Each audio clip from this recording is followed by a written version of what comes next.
né? Foi um Grêmio totalmente diferente na segunda etapa. Além das trocas, teve atitude também diferente. É verdade. Nós tivemos 2 tempos distintos. No primeiro tempo nós tivemos alguma dificuldade de encaixe de marcação, somente na progressão dos volantes dele. Então, confundia muito a diminuição de marcação. E, logicamente, com isso, nossa linha defensiva baixa um pouquinho mais e cria mais situações de perigo no nosso gol. No segundo tempo, nosso time incorporou mais, entendeu melhor o jogo e a partir das trocas, logo desde o início o time já se comportou bem, a partir das trocas melhorou bastante e nós não conseguimos empatar ou virar o jogo por detalhe meio. Basicamente foi isso. Alexandre, boa noite, aqui no fundo. Como o colega falou, a gente teve uma situação de um Grêmio bem distinto. Em determinado momento a gente viu você chamando o time do Grêmio para pressionar mais alto, para avançar a marcação.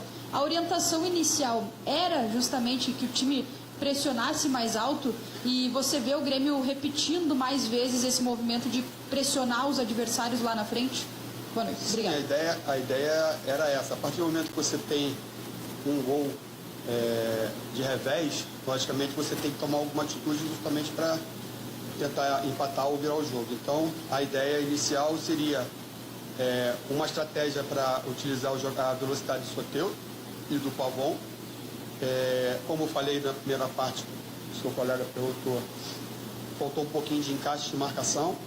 Nós não conseguimos encaixar direito a nossa marcação na equipe deles, eles tiveram liberdade, tiveram espaço para jogar. E no segundo tempo nós conseguimos subir um pouco mais a marcação, encaixamos melhor individualmente e o São Paulo quase não teve situações, a não ser de contra-ataque, de construção basicamente não teve quase nenhuma. Nós construímos bastante e tivemos situações claras de gol que a gente poderia ter feito. Alexandre, aqui na frente. Apesar do resultado adverso, apesar do desempenho, veio o resultado adverso. É a 10ª derrota do Grêmio no Campeonato Brasileiro e mais uma vez o Grêmio volta a tomar gol, principalmente no início da partida. A gente conversou com alguns jogadores em outros jogos, na zona mista, e muitos falaram que o Grêmio tem tomado muitos gols, principalmente gol cedo. Isso tem abalado também o mental dentro do campo. Como fazer para melhorar isso, para o Grêmio parar de sofrer esses gols no início do jogo e também conseguir converter as chances quando tem? Como eu falei para você, às vezes um desencaixe, um descuido de marcação, aquela jogada, principalmente do São Paulo, estava bem marcada. A gente, logicamente, nós avaliamos a equipe adversária e sabemos exatamente o que os jogadores fazem. Aquela jogada estava bem marcada, só por um descuido, por um desatento, por uma situação de falta de percepção, nós tomamos o gol, que é uma jogada invertida que o Ferreira faz bastante. Eu acho que nós temos que tomar como partida, como base, principalmente a segunda etapa da equipe, tá? Que foi bem sólida, foi bem consistente, jogando num campo de uma equipe que é muito boa. Somente o quarteto ofensivo deles é uma equipe que se movimenta bastante, cria bastante situações, e no segundo tempo eles não tiveram as situações que eles, só em função de contra-ataque, mas situações de construção não tiveram quase nenhuma. E ao contrário da nossa equipe, nós tivemos bastante construção. Poderíamos ter feito 1 ou 2 gols no mínimo, faltou um pouquinho mais de capricho na finalização. Alexandre, tudo bem? Boa noite. Vou fazer uma pergunta que todo torcedor fez quando saiu a escalação. Porque o Galdino, titular, e não um dos meninos aí, o Natan, ou até mesmo o Gustavinho. E outra, não preocupa esse fator psicológico do time? Porque no primeiro tempo ele foi irreconhecível e assustou o torcedor. E tanto nessa zona de rebaixamento, o torcedor tende a ficar mais desconfiado e pensar 2 vezes, até mesmo em ir a Caxias, para apoiar o Grêmio para sair dessa situação tão ingrata. Obrigado. Eu já discordo contigo. Acho que o torcedor tem que tomar como base o segundo tempo. Que foi, como você viu, você deve ter visto, né?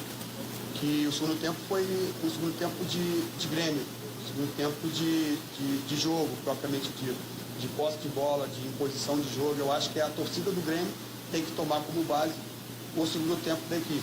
Primeiro, usamos a estratégia, tentamos ajustar a estratégia no segundo tempo, deu certo, e possivelmente, se a torcida for o Centenário, vai ver um Grêmio do segundo tempo, não do primeiro.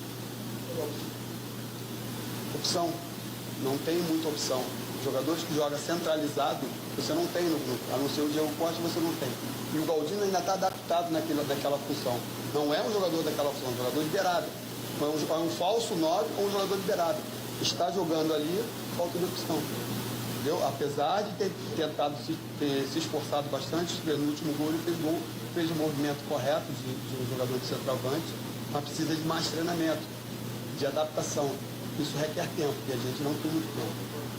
Então, sobre opções, Alexandre, qual é a atualização que você tem para o torcedor que está preocupado com relação, por exemplo, ao retorno do Diego Costa, né? E qual é a atualização que você tem para Gemerson e Edenilson, por exemplo, para o final de semana, para o jogo contra o Vitória?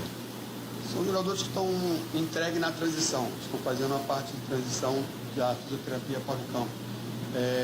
Eu acredito que durante os treinamentos dessa semana nós vamos avaliar melhor a condição deles, principalmente o Gemerson, que está numa evolução, tem uma lesão mais branda e está numa evolução muito boa. O Diego Costa vai ter que esperar um pouquinho mais por uma lesão mais grave, entendeu? Então a gente tem que esperar um pouquinho mais, mas a partir da nossa chegada lá nós vamos avaliar, em função do treinamento, a gente decide se pode utilizá-los ou não.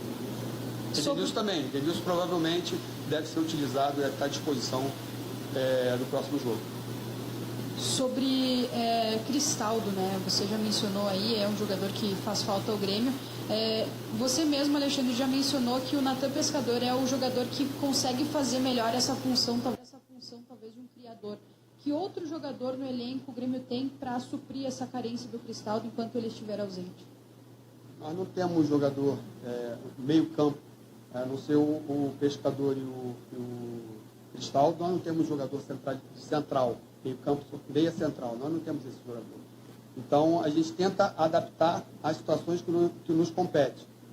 A função do treinador, principalmente do Renato, dentro de uma lógica, tentar adaptar esses jogadores para que consigam fazer algumas funções que eles não estão acostumados, em função da falta de um jogador especialista na posição. Então, foi assim hoje com o Pescador, tem sido feito assim com o Cristaldo.